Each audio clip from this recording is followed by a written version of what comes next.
You've been here before. Same room, same words, same certainty that you know exactly what happens next. It lasts about 10 seconds and then it's gone. 2/3 of everyone alive has felt this. For 100 years, nobody could catch it happening until a laboratory built a room designed to trigger it on purpose. Start with the part that makes no sense. This should behave like a memory problem, and it doesn't. Memory decays as you age. This does the opposite. It peaks somewhere in your 20s, then quietly fades out. By 60, most people barely get it at all. Whatever is happening, it happens most while your brain is at its sharpest. The first real clue came from somewhere unpleasant.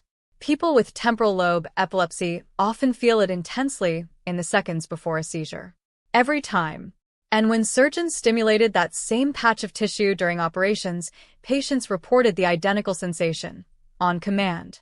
So, this isn't mystical. It is a specific event in a specific piece of the brain, and it can be switched on like a light. Which leaves the real question. What is your brain actually doing? The oldest answer is a timing error. What you are seeing right now doesn't arrive in one piece. It travels several routes to several places at slightly different speeds. Normally, they land close enough together that you experience one seamless moment. But if one pathway lags, by a fraction of a second, your brain receives the same scene twice. The second copy arrives already carrying a timestamp. It feels retrieved rather than seen. You don't experience a delay. You experience a memory of something that happened one heartbeat ago. It's a clean idea. It is also nearly impossible to test because the thing refuses to happen while anyone is watching. It's brief, it's rare, and it never announces itself. For most of the 20th century, that is where the science simply stopped. Then, and Cleary at Colorado State asked a different question. Not what breaks, but what if nothing is broken at all? Her idea was this. Your brain files the shape of a place separately from the story of it. The layout, where the walls sit, where the light comes from, how the furniture stands in relation to the door.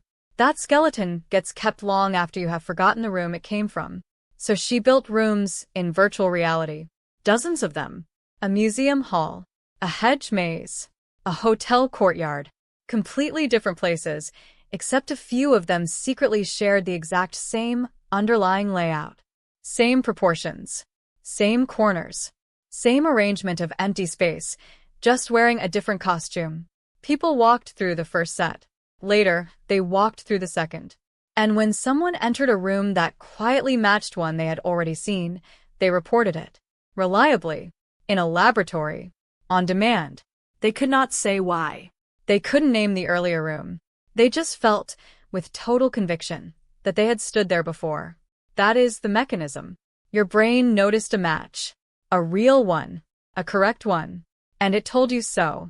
It simply couldn't produce the evidence. Familiarity arrived with a memory torn off. But Cleary found something stranger, and this is the part worth staying for. The feeling usually arrives with a passenger. Not just that you have been here, but that you know what happens next.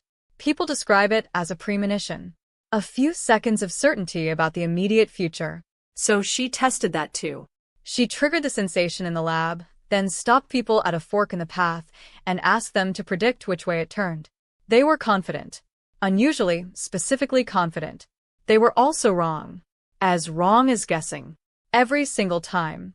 The feeling of knowing was real. The knowing was not. And that is the part worth sitting with. Your brain did not just misfile a memory. It manufactured a sensation of certainty and attached it to nothing at all, then handed it to you as though it were information.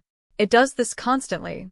Confidence is something your brain produces, and it can produce it whether or not there is anything underneath. This is simply the one moment you can feel the machinery slip. So the next time you are completely certain about something, remember that the certainty was manufactured separately from the truth. You have felt exactly this sure before. And you were wrong then too.